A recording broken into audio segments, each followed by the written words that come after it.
नमस्कार दोस्तों, target which SDM आप सभी का स्वागत है।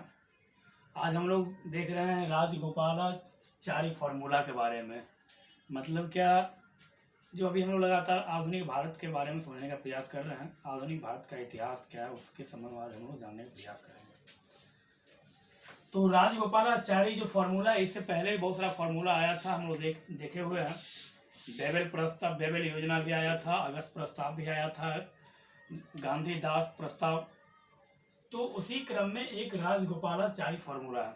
कोई भी प्रस्ताव या कोई भी फार्मूला जब आता है तो वो तभी लाया जाता है जब दो गुटों के बीच डिस्प्यूट होता है। मतलब क्या, जब गतिरोध की स्थिति उत्पन्न होती है तब जाकर कोई प्रस्ताव लाया जाता है, जिसको हम लोग इतिहास की भाषा में संवैधानिक गतिरोध या राजनीतिक गतिरोध बोल सकते हैं।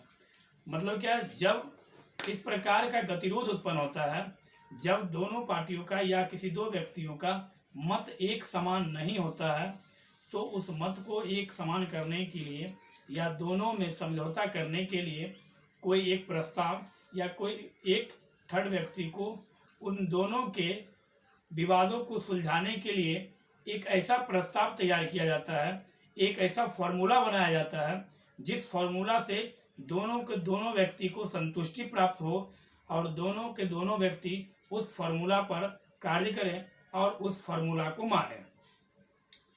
तो इसी क्रम में एक फार्मूला है राजगोपालाचारी फार्मूला। यह फार्मूला कब आया, क्यों आया, तो इस संबंध में आज हम लोग समझेंगे। तो राजगोपालाचारी जो फार्मूला है, यह फार्मूला जुलाई 1944 में आया। सबसे पहली बात, यह फार्मूला कब आया?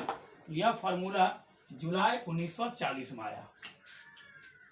अब इस फार्मूला का आने का तो समय हम लोग देख लिए, जुलाई 1944। अब देखते हैं कि इस फार्मूला को लाने के लिए कौन सा ऐसा परिस्थिति या घटना उत्पन्न हुआ इस देश में जिसके कारण यह फार्मूला लाया गया। तो सबसे पहले देखते हैं 1935 अधिनियम के तहत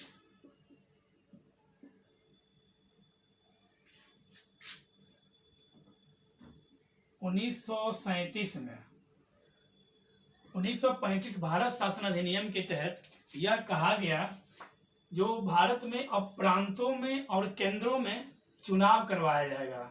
तो इस अधिनियम के तहत चुनाव कराने का प्रोसेस बताया गया कि इस तरह से चुनाव करवाया जाएगा। लेकिन चुनाव हुआ कब? 1937 में चुनाव हुआ, और चुनाव जो हुआ वह कुल 11 प्रांतों में चुनाव हुआ। 1937 में कुल 11 प्रांतों में चुनाव हुआ, और इस 11 प्रांत में से 8 प्रांत में विजय हुए कौन? तो कांग्रेस पार्टी 8 प्रांत में विजय हुआ। 6 प्रांत में कांग्रेस को पूर्ण बहुमत मिला, और 2 प्रांत में जो है वो कांग्रेस गठबंधन की सरकार बनाकर सरकार बनाने का प्रयास किया और सरकार बनाने में सफल भी हुई। जो मुस्लिम बाहुल्य क्षेत्र था, मतलब क्या, जहां मुस्लिमों की जनसंख्या अधिक थी, वहां क्या हुआ, उन क्षेत्रों में कुल हुआ 3 क्षेत्र था, और उस क्षेत्र में मुस्लिम, मतलब क्या, ML मुस्लिम लीग को बहुमत मिली। तो विवाद की स्थिति यहां से ही उत्पन्न हुई। लेकिन इससे पहले ही विवाद की स्थिति उत्पन्न हुई, हम कह सकते हैं 1905 बंगाल विभाजन।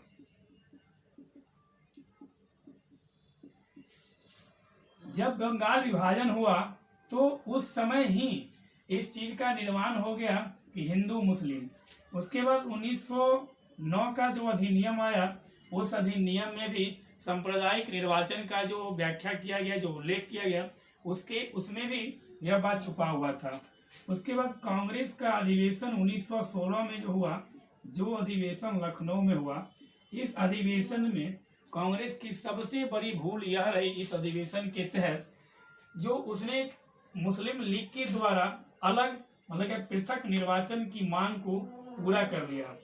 तो इन सब कारणों से ही पृथक राष्ट्र का जो जन्म है वह एकाएक यहाँ से नहीं हुआ। पृथक राष्ट्र का जन्म जो है वह बंगाल विभाजन से ही शुरू हो गया है, देखा जाए तो। लेकिन इन सभी समय में भारत के राजनेताओं के द्वारा, महान व्यक्तियों के द्वारा प्रयास किया गया जो हिंदू मुस्लिम एकता हो, हिंदू मुस्लिम दोनों में एकता रहे, और इस परिस्थिति में दो अलग राष्ट्र का निर्माण नहीं हो, लेकिन बीजारोपण यदि कहा जाए तो वह बीजारोपण 1905 बंगाल विभाजन के तहत किया गया। तो इस 1937 के चुनाव में क्या हुआ, 11 प्रांतों में से 8 प्रांतों में कांग्रेस विजयी हुआ और 3 प्रांतों में मुस्लिम लीग। तो मुस्लिम लीग को ऐसा एहसास हो गया कि भारत जब आजाद होगा तो यहाँ पर हिंदू कोई ही सरकार बनेगी। और यह जो इलेक्शन हुआ इसमें सबसे बड़े नेता के रूप में कौन उभरे, तो इस इलेक्शन में सबसे बड़े नेता के रूप में उभरे जवाहरलाल नेहरू जी। और जब यह सबसे बड़े नेता के रूप में उभरे तो इन्हें यह एहसास हुआ कि भारत के वास्तविक सरकार, भारत का वास्तविक मालिक जो है वह हम हैं। और यहाँ से मुस्लिम लीग को थोड़ा सा गिल्टी फील होना शुरू हुआ, क्या तो हमें यहाँ की जनताओं के द्वारा नहीं क्या किया जा रहा है, फॉलो किया जा रहा है। मतलब क्या, यदि हम अलग राष्ट्र की मांग नहीं करेंगे तो हमें भारत में कभी भी सरकार बनाने के लिए अधिकार नहीं दिया जाएगा।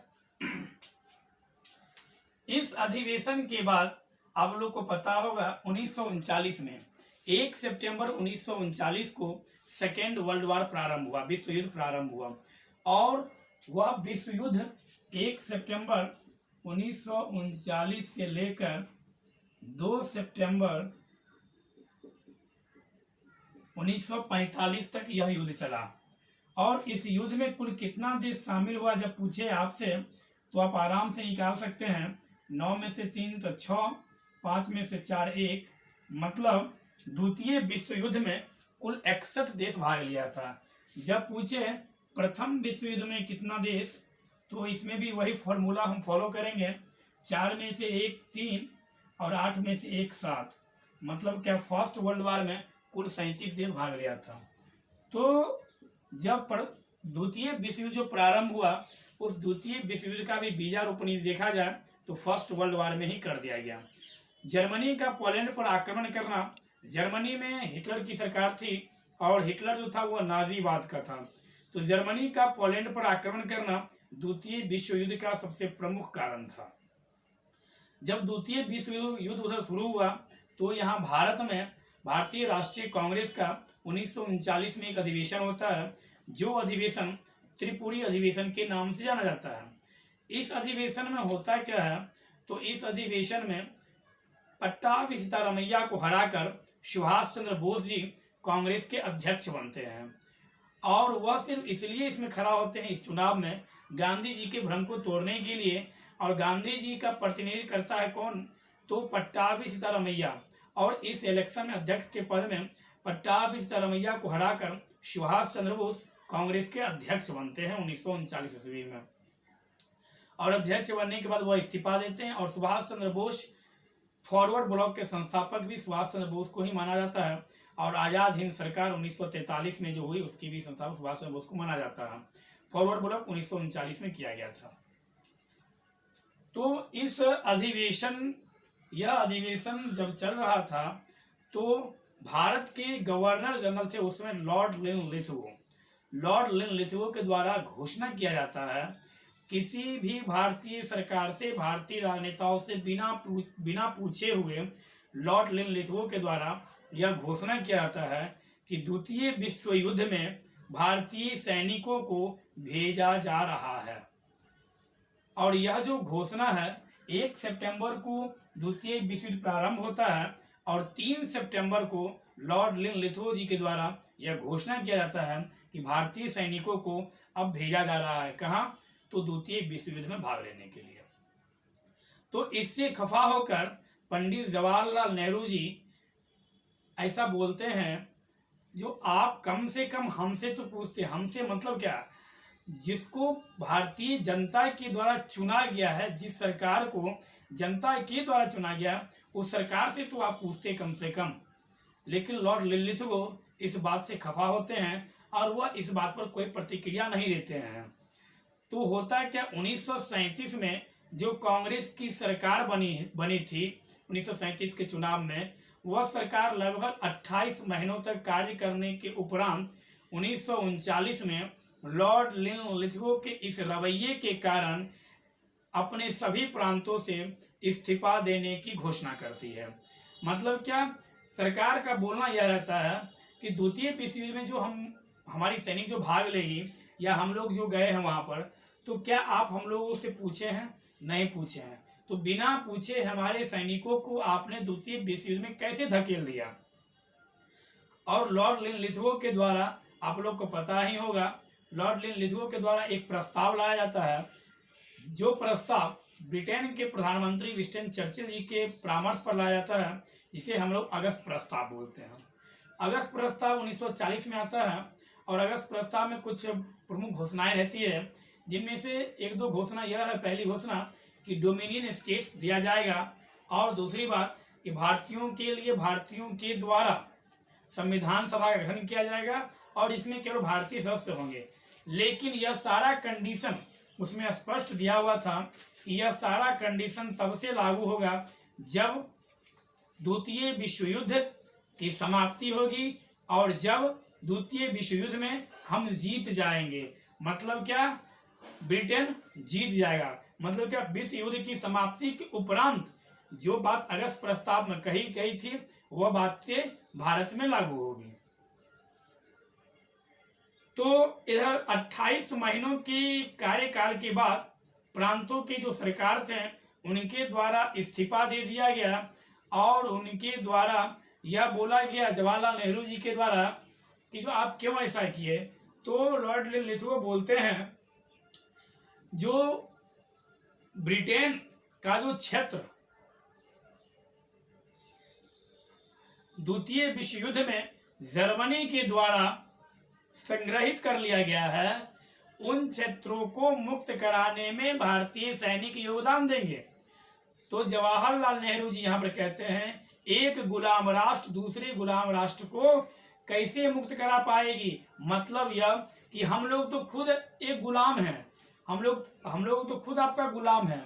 मतलब क्या? भारत तो खुद एक गुलाम राष्ट्र है, तो यह गुलाम राष्ट्र दूसरे राष्ट्रों को मुक्त किस प्रकार से कराएगी? लेकिन लॉर्ड लिनलिथगो यहाँ पर भी स्थिर नहीं होते हैं और वो प्रस्ताव लाते हैं। उसके बाद क्या होता है?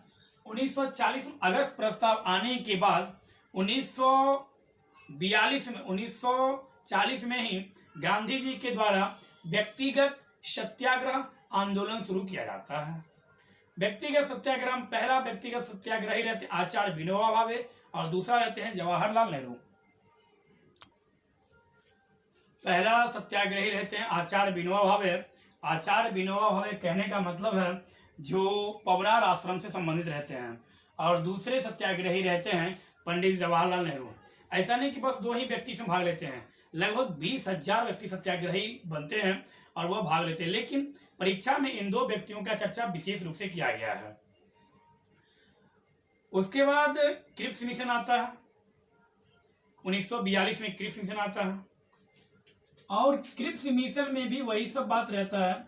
लेकिन क्रिप्स मिशन भी यही बोलता है कि द्वितीय विश्व युद्ध की समाप्ति के बाद आपको ये सारा चीज दिया जाएगा। और क्रिप्स मिशन के बाद भारत में भारत छोड़ो आंदोलन 9 अगस्त 1942 ईस्वी को भारत छोड़ो आंदोलन प्रारंभ किया जाता है। मतलब क्या? अब अंग्रेजों भारत छोड़ो, और इसमें प्रमुख नेता के रूप में गांधी जी के द्वारा, लेकिन 9 अगस्त को मॉर्निंग में ही गांधी जी को क्या, पूरे जितने भी बड़े बड़े नेता रहते हैं उन सभी को अरेस्ट कर लिया जाता है। तो जब हम लोग, मतलब क्या, जब इधर कांग्रेस पार्टी भारत की आजादी के लिए लड़ाई कर रहे थे, तब मुस्लिम लीग क्या कर रहे थे यह देखना है हमें। जब हम लोग अपने देश की आजादी के लिए ब्रिटेन से लड़ रहे थे, जब हम लोग चाह रहे थे कि हम लोगों को आजादी मिले, तो उस समय मुस्लिम लीग का एक अलग ही मांग था। 1930 ईस्वी में मुस्लिम लीग का एक बैठक हुआ था इलाहाबाद में। इलाहाबाद को वर्तमान में हम लोग प्रयागराज के नाम से जानते हैं, जहाँ गंगा जमुना सरस्वती का संगम है। गंगा नदी का यहाँ पर चर्चा आया, तो गंगा नदी का उद्गम स्थल जो है वह गंगोत्री, मतलब क्या, देव प्रयाग में भागीरथी और अलकनंदा मिलती है, वहीं से गंगा का ओरिजिन होता है और वहां से वह गंगा कहलाती है। गंगा की लंबाई भारत में 2525 किलोमीटर है गंगा की। और गंगा को सबसे पवित्र नदी भी माना जाता है। और गंगा नदी के तट पर भारत का सबसे बड़ा शहर स्थित है, तो वह है कानपुर।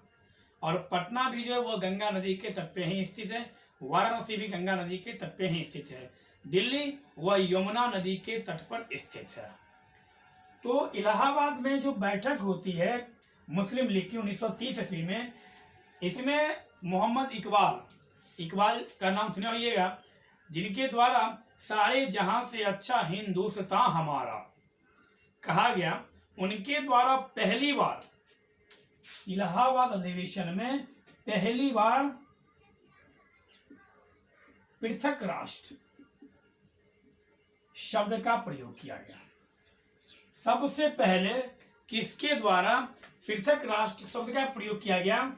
तो मोहम्मद इकबाल के द्वारा 1930 में मुस्लिम लीग का अधिवेशन जो इलाहाबाद में हुआ, इस अधिवेशन में मोहम्मद इकबाल के द्वारा सबसे पहली बार पृथक राष्ट्र शब्द का प्रयोग किया गया।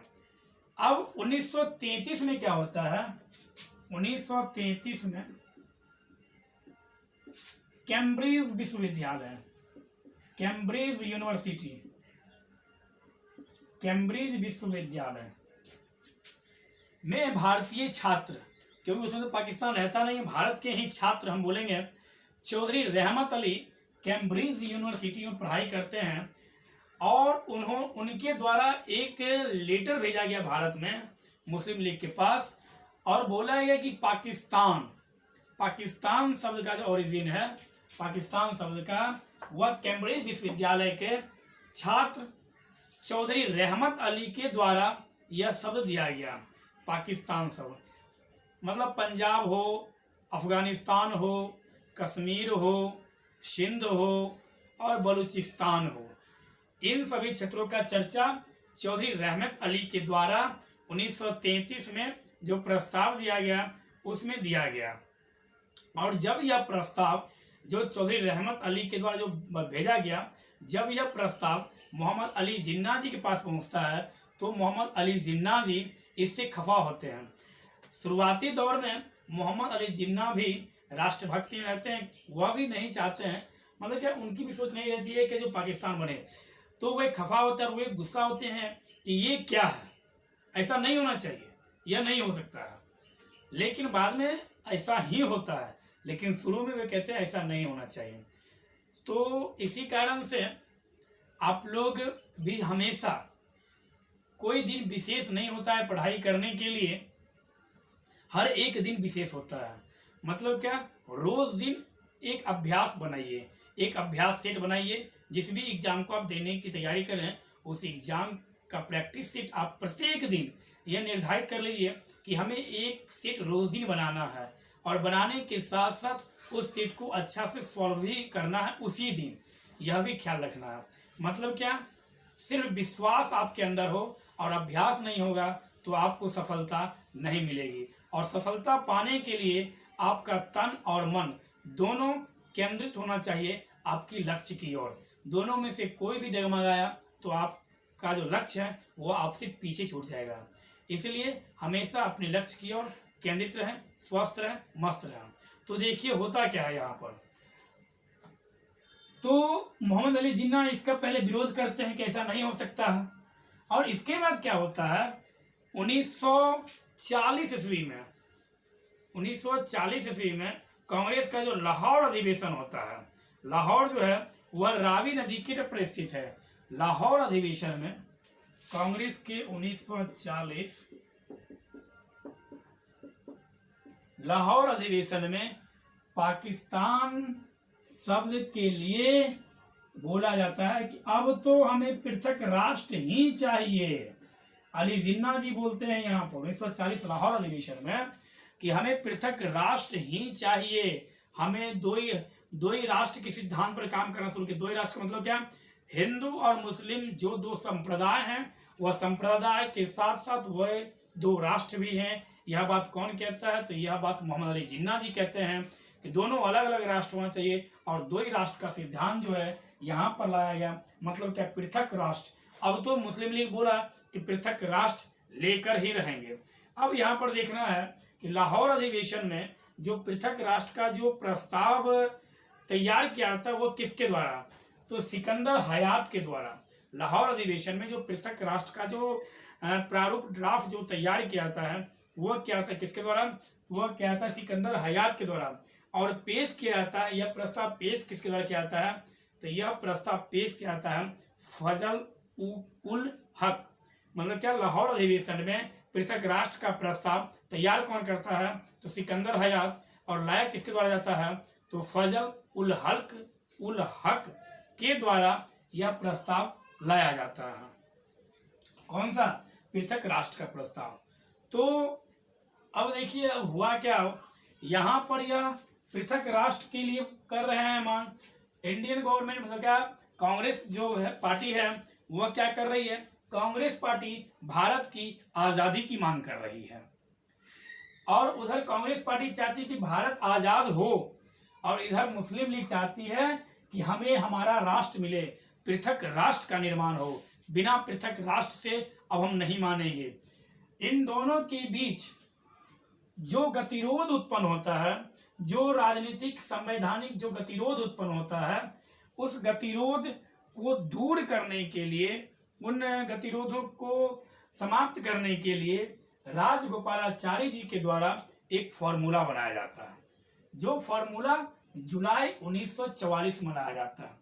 और यह फॉर्मूला किस लिए आता है, तो इन दोनों के बीच जो संवैधानिक राजनीतिक गतिरोध उत्पन्न होती है, उस गतिरोध को दूर करने के लिए राजगोपालाचारी फॉर्मूला आता है। इस फॉर्मूला के आने के बाद हमेशा ऐसा होता है, जब जब बड़ा बड़ा जो फॉर्मूला आया है, अभी भी यदि कोई नेता कुछ अपना यदि स्टेटमेंट देते हैं और यदि उन्हें लगता है कि इससे देश के अहित मतलब क्या जनता इस स्टेटमेंट से यदि आक्रोश हो रही है, तो वह पार्टी अपने उस नेता से साइड हट लेती है। मतलब क्या, पार्टी का स्टेटमेंट तब यह आता है कि यह उनका फलाने व्यक्ति का यह व्यक्तिगत स्टेटमेंट है, इससे पार्टी कोई संबंध नहीं रखती है। तो यही घटना यहाँ पर भी हुआ।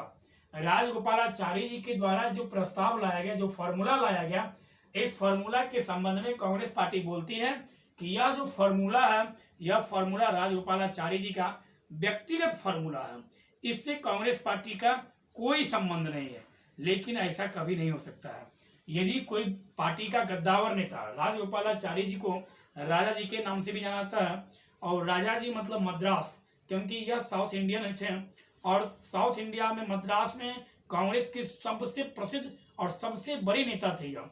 और जब बड़ी नेता कुछ बोलते हैं तो बिना पार्टी परामर्श वो नहीं बोल सकते हैं।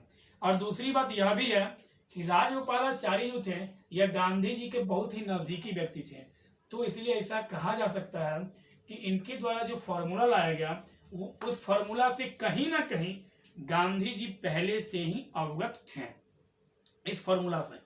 लेकिन कांग्रेस पार्टी इससे क्या करती है, तो कांग्रेस पार्टी इससे किनारा ले लेती है। तो इन दोनों में जो डिस्प्यूट होता है, उसके बाद कांग्रेस के द्वारा मतलब क्या, राजगोपालाचारी जो फॉर्मूला आता है, इनके द्वारा जो फॉर्मूला प्रस्तुत किया जाता है, इसे ही इतिहास में राजगोपालाचारी फॉर्मूला कहते हैं। इस राजगोपालाचारी फॉर्मूला की कुछ महत्वपूर्ण बातें यह है, दो चार बातें हम लोग याद रखेंगे।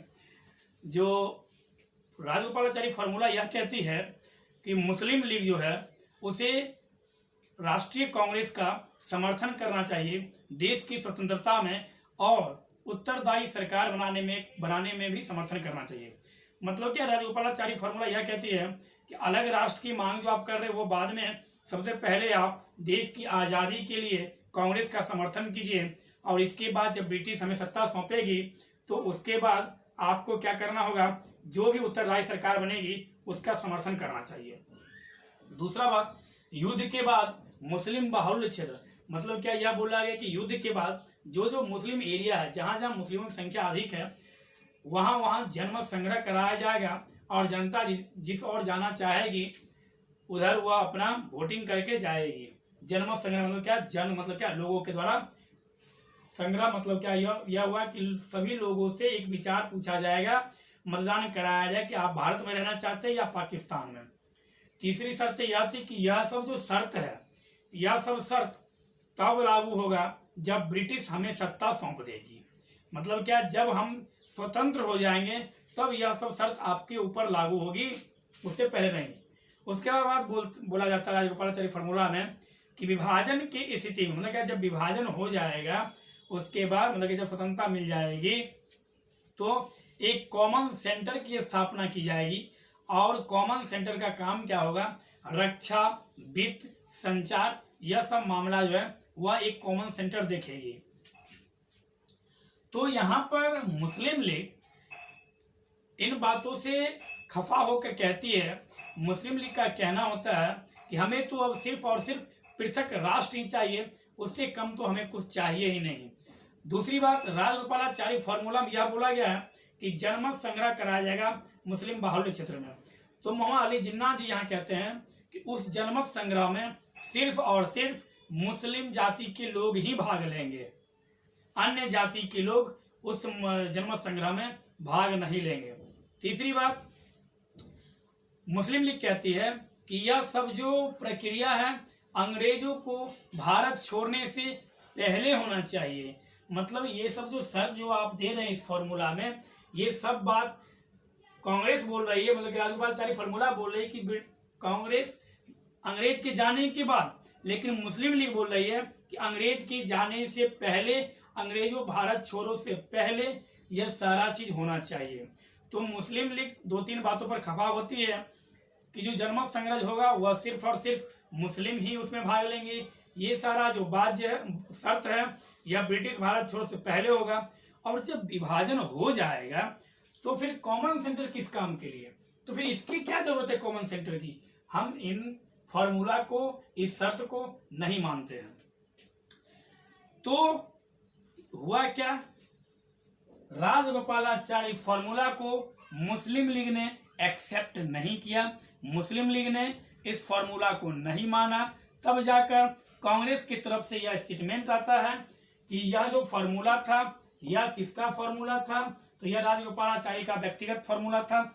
लेकिन पहली बार जब पूछे, पहली बार कांग्रेस के किस फॉर्मूले में पाकिस्तान विभाजन, मतलब पृथक राष्ट्र की बात एक्सेप्ट की गई, स्वीकार की गई, तो वह राजगोपालाचारी फॉर्मूला में ही स्वीकार की गई। जैसे ही इन्होंने यह प्रस्ताव दिया, कांग्रेस का जो सहयोगी दल था वह इसका पुरजोर तरीका से विरोध करना शुरू किया, जिसके बाद पार्टी को इनसे अपना नाता तोड़ना पड़ा। जो यह मेरा स्टेटमेंट नहीं है, यह राजगोपालाचारी का व्यक्तिगत स्टेटमेंट है। राजगोपालाचारी जी असहयोग आंदोलन में भी प्रमुख भूमिका निभाते हैं। राजगोपालाचारी जी सविनय अवज्ञा आंदोलन में भी मद्रास से प्रमुख भूमिका निभाते हैं और स्वतंत्र भारत के प्रथम भारतीय गवर्नर जनरल भी राजगोपालाचारी बनते हैं। इस फॉर्मूला के बाद क्या होता है, सितंबर 1944 में बॉम्बे गांधी और जिन्ना वार्ता, मतलब क्या, गांधी जी और मोहम्मद अली जिन्ना के बीच प्रत्येक एक दिन बाद होकर वार्ता चलती है। वार्ता किसके कारण, तो किसी भी तरह से विभाजन को रोका जाए। गांधी जी नहीं चाहते थे कि विभाजन हो भारत, लेकिन जिन्ना का तो एक ही बात था कि अब हमें पाकिस्तान चाहिए, मतलब पाकिस्तान चाहिए, उससे कम में अब हमें कुछ भी नहीं चाहिए। और इसी हठ धर्मिता के कारण पाकिस्तान का विभाजन हुआ। लेकिन ऐसा नहीं कि पाकिस्तान विभाजन में सिर्फ जिन्ना का ही योगदान है। अब यहाँ पर हुआ क्या, गांधी जी और जिन्ना यह नहीं चाह रहे पाकिस्तान बने, लेकिन जिन्ना को गांधी जी यह बोले कि जब सरकार बनेगी उसमें प्रमुख पद जो है वह तुम्हारे नेतृत्व में होगा, मतलब क्या, तुम्हें बनाया जाएगा। जिन्ना इसके लिए तैयार भी हो सकते थे, लेकिन जवाहरलाल नेहरू अपने ईगो के कारण वह चाहते थे कि भारत का पहला प्रधानमंत्री जो है वह हम बने। गांधी जी बहुत बार पंडित जवाहरलाल नेहरू को समझाए भी इसके लिए, लेकिन नेहरू जी इस बात के लिए तैयार नहीं हुए और अंततोगत्वा क्या हुआ, गांधी और जिन्ना वार्ता भी विभाजन को रोकने में असफल रहा। मतलब क्या, यह वार्ता भी कोई काम नहीं किया और जिन्ना को सिर्फ पाकिस्तान और पाकिस्तान चाहिए, यह मांग लेकर जिन्ना तैयार थे। उसके बाद भोला भाई देसाई और लियाकत अली के बीच, जिसको देसाई लियाकत समझौता कहते हैं, जो जनवरी 1945 में हुआ, इसके द्वारा भी विभाजन को रोकने का प्रयास किया गया। इस समझौता के द्वारा भी विभाजन को रोकने का प्रयास किया गया, लेकिन यह समझौता भी, यह वार्तालाप भी अंतोत्गत्वा विभाजन को रोकने में असफल रहा। यह सब घटना यदि देखा जाए तो ब्रिटिश इस सब घटना से खुश था, क्योंकि ब्रिटिश चाह भी रहा था कि भारतीय अपने में व्यस्त रहे, एक दूसरे से खुद व व्यस्तता रहे, जिसके कारण द्वितीय विश्व युद्ध में हमें आसानी होगी, क्योंकि यहाँ का जो सैनिक था वह सब चला गया था द्वितीय विश्व लड़ने के लिए।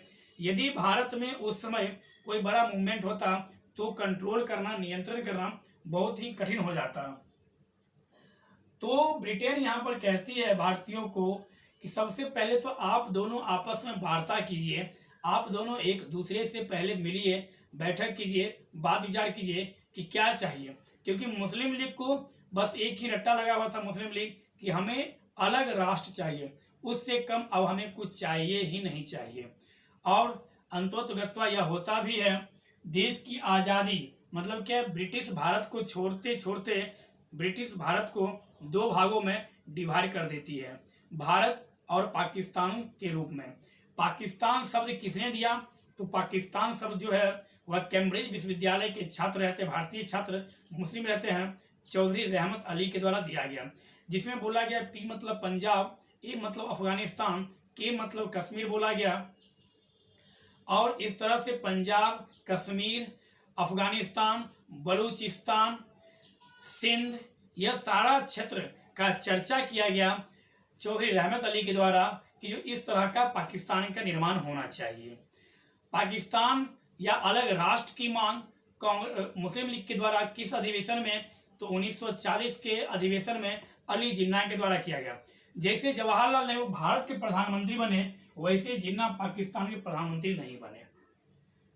जिन्ना पाकिस्तान के पहले गवर्नर बनते हैं और लियाकत यह पाकिस्तान के पहले प्रधानमंत्री बनते हैं। और यही चीज यहाँ पर गांधी जी कहते हैं जिन्ना से कि आपको यहाँ पर सरकार बनाने के लिए दिया जाएगा। मुस्लिम लीग कहती है कि जो प्रांत और केंद्र में जो सरकार है उसमें अल्पसंख्यकों के लिए 20% कम से कम सीट होना चाहिए, और योगदान जो है वह 50% मतलब क्या 50-50% का होना चाहिए, लेकिन जो बहुमत का जो है वह 20% कम से कम अल्पसंख्यकों को 20% होना चाहिए। और अल्पसंख्यक में सिर्फ मुस्लिम ही नहीं आते हैं, अल्पसंख्यक में सिख भी, ईसाई भी, जैन भी, ये सब अल्पसंख्यक में आते हैं। लेकिन इन सभी बातों को कितना भी मनाने का प्रयास किया गया मुस्लिम लीग को, लेकिन उसकी हठ धर्मिता के कारण अंततोगत्वा पाकिस्तान का जन्म हुआ और पाकिस्तान नामक एक नया राष्ट्र बना।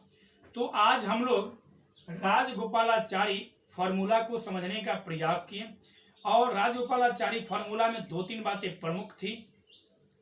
क्या सब बातें प्रमुख थी, तो आपको देश की आज़ादी में समर्थन करना होगा, आज़ादी के बाद जो सरकार बनेगी उसका समर्थन करना होगा, और यह सब शर्त तब लागू होगा जब ब्रिटिश भारत को सौंप देंगे, इससे पहले यह सब शर्त लागू नहीं होगा।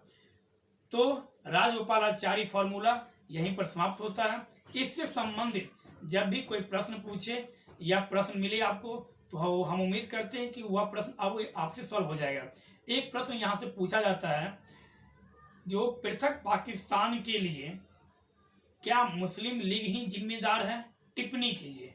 टिप्पणी करने का मतलब यहाँ बोला कि कमेंट्स कीजिए, और कमेंट्स करने का मतलब यहाँ पर यह होता है कि आपका जो आंसर होगा वह 2-3 ग्राफ में होना चाहिए। मतलब क्या, सबसे पहला पक्ष आपका होना चाहिए कि उसकी भूमिका क्या है। सबसे पहले आप लिखेंगे पक्ष में, दूसरी बात आप लिखेंगे उसके विपक्ष में, और तीसरी बात समेकित करके, संकलित करके, मतलब क्या दोनों को मिलाकर आप एक निचोड़, जिसको हम लोग निष्कर्ष बोलते हैं, वह लिखिएगा, तब इसका राइट आंसर होगा। तो राजगोपालाचारी फार्मूला समाप्त होता है। धन्यवाद।